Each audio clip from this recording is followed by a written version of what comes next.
bagaimana kuburan yang sempit dan gelap bisa menjadi kun fayakun raudhatun min riyadil jannah, taman dari taman surga. Bahkan Allah tunjukkan posisi kita di surga. Makanya seorang hamba yang bisa melihat posisinya di surga, dia berteriak, "Ya Allah, aqimis sa'ah," segerakanlah datangnya hari kiamat.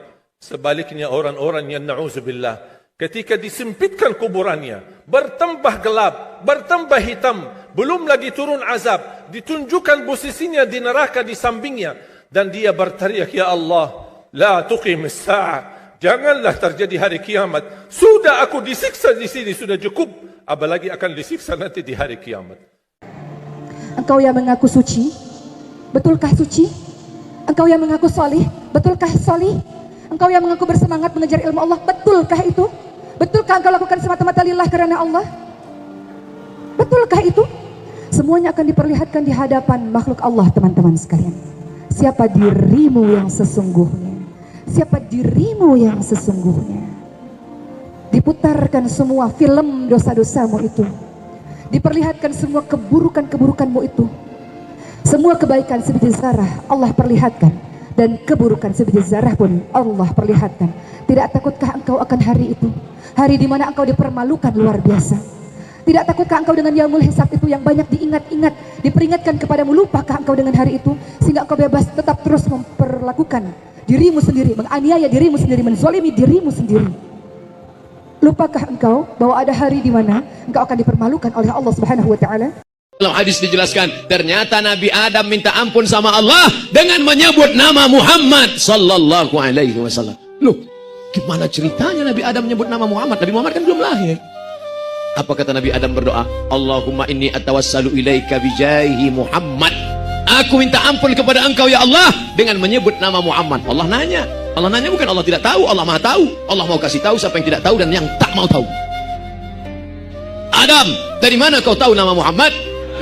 Ketika engkau menciptakan aku dari tanah ya Allah, fanafakhta fi ruhi, lalu kau tiupkan ruh ke dalam tanah itu, farafa'tu ra'si, lalu ku angkat kepalaku. Saat aku angkat kepalaku, aku lihat di tiang aras ada tertulis nama Muhammad bersanding dengan namamu. Aku tidak tahu dia siapa, aku tidak tahu dia makhluk apa, tapi rasanya tidak mungkin namanya bisa dekat dengan namamu kecuali dia punya kedudukan yang tinggi. Maka aku sebut namanya, bertawassul kepada Allah Subhanahu wa taala. Akhir zaman nanti terjadi kekacauan dan peperangan yang melibatkan seluruh manusia di muka bumi ini. Imam Mahdi datang untuk menyelamatkan kaum muslimin agar seluruh manusia kembali kepada iman dan Islam yang hakiki. Pada saat itu umat Islam sangat sedikit. Mereka semua berada di Baitul Maqdis. Di subuh hari Imam Mahdi hendak memimpin sholat untuk orang-orang Islam, dan saat itu pula lah Dajjal dan juga para pengikutnya mengepung Imam Mahdi dan orang-orang Islam. Lalu Nabi Isa alaihissalam turun dan menjadi makmum bagi Imam Mahdi. Setelah selesai melaksanakan sholat, Isa alaihissalam kemudian meminta agar dibukakan pintu. Maka terlihatlah Dajjal dan 70.000 pengikutnya yang terdiri dari orang-orang Yahudi yang memegang pedang-pedang. Maka Dajjal pun ketika melihat Nabi Isa alaihissalam menjadi sangat-sangat lemah seperti garam yang mencair di dalam air. Dajjal pun berlari dan Nabi Isa alaihissalam mengejar Dajjal dan membunuhnya di sebuah pintu atau gerbang yang bernama Lut Timur. Disinilah terjadi sebuah hikmah. Kenapa Dajjal tidak mati begitu saja ketika melihat Nabi Isa alaihissalam, melainkan harus dibunuh dulu oleh Nabi Isa alaihissalam agar orang-orang paham bahwa Dajjal sangat lemah. Fitnahnya semuanya adalah sangat luar biasa. Dajjal tidak memiliki kekuatan apapun. Setelah itu yang terjadi adalah semua orang hidup secara damai selama 7 tahun. Lalu orang-orang yang di dalam hatinya ada iman, Allah matikan dengan didatangkan angin sejuk dari arah Syam. Setelah itu digantilah dengan orang-orang yang sangat jahat. Mereka diberikan kebahagiaan yang sangat luar biasa, hingga akhirnya ditiupkanlah sangkakala dan terjadilah hari kiamat. Allah Subhanahu wa taala ingatkan jangan mendekati zina. Apa makna mendekati zina?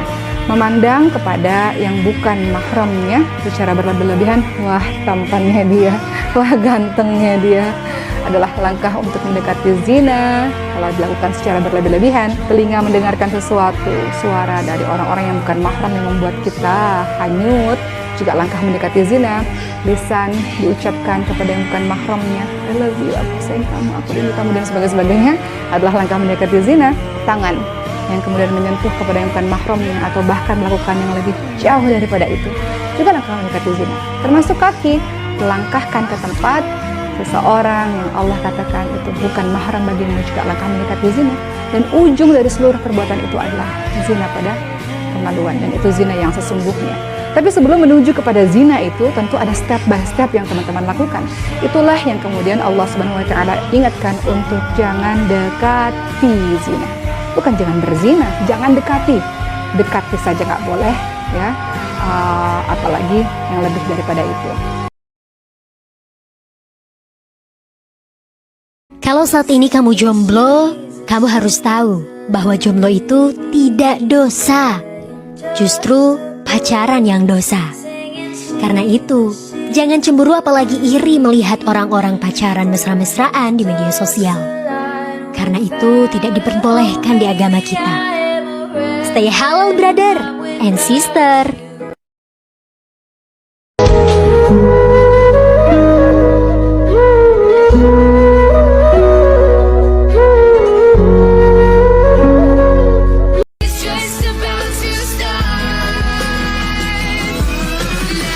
Jadi sebelum tutup, saya ajak satu zikir. Siapa baca zikir ini, kata Nabi dalam hadis, dia telah memenatkan 70 orang malaikat. Malaikat tak penat, tapi nak abang kata sebab dia baca zikir ini 3 kali, 70 malaikat penat tulis banyaknya amalan dia. Apa zikir? 70 malaikat penat tulis banyaknya amalan dia. Apa zikir tu? Jazallahu anna sayyidana Muhammadan sallallahu alaihi wasallam ma huwa ahluh.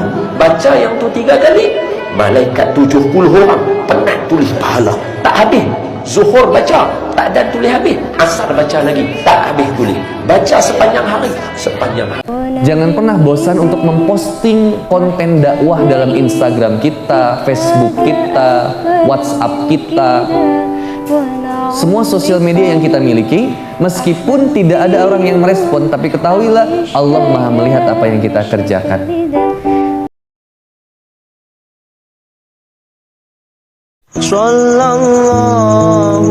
Jangan memandangku salihah, karena jika nanti kau melihatku berbuat dosa, kau akan berpikir bahwa aku manusia paling buruk, menganggapku so alim atau bahkan munafik. Aku tak sebaik yang kau kira, pun tak seburuk yang kau sangka. Jangan salahkan postinganku bila tak sejalan dengan akhlakku, karena aku berusaha menyebarkan kebaikan, walau belum sepenuhnya baik. Aku butuh nasihatmu, bukan cibiranmu. Aku masih terlampau jauh dari kata salihah. Akhlakku masih harus dibenah. Lisanku masih tak terarah. Sampai Allah berfirman dalam hadis qudsi, seandainya dosa-dosa hambaku memenuhi langit dan bumi, kemudian dia datang meminta ampun kepadaku dengan kalimat Rabbi zalamtu nafsi faghfirli, maka aku pasti akan mengampuni dosa-dosanya semuanya wala ubali, dan aku gak peduli sebanyak apa dosa itu. Yuk kita bertobat kepada Allah Subhanahu wa taala. Gampang kok tobat sama Allah. Beda sama manusia, minta maaf berkali-kali belum tentu dimaafin. Udah berkali-kali minta maaf masih diblok. Tapi Allah, sekali aja kita minta maaf terhadap semua kesalahan kita selama ini, langsung di-read sama Allah, langsung diangkat teleponnya sama Allah, langsung direspon sama Allah, di-like sama Allah. Berdua denganmu pasti lebih baik, aku yakin itu. Bukankah semesta yang pertemukan kita, haruskah ku sampai? Hold me now, touch me now, I don't wanna live without you. Nothing's gonna change.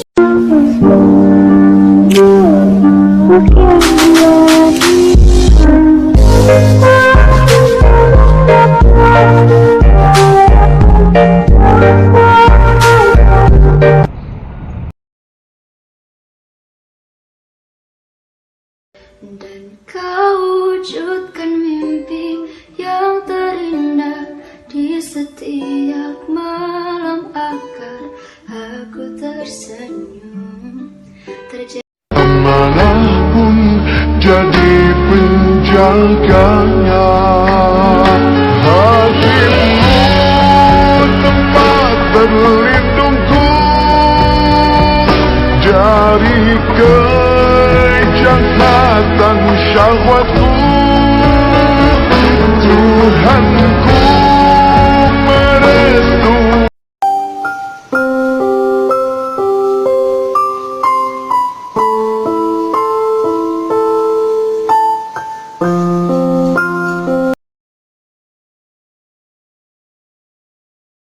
Let the party begin.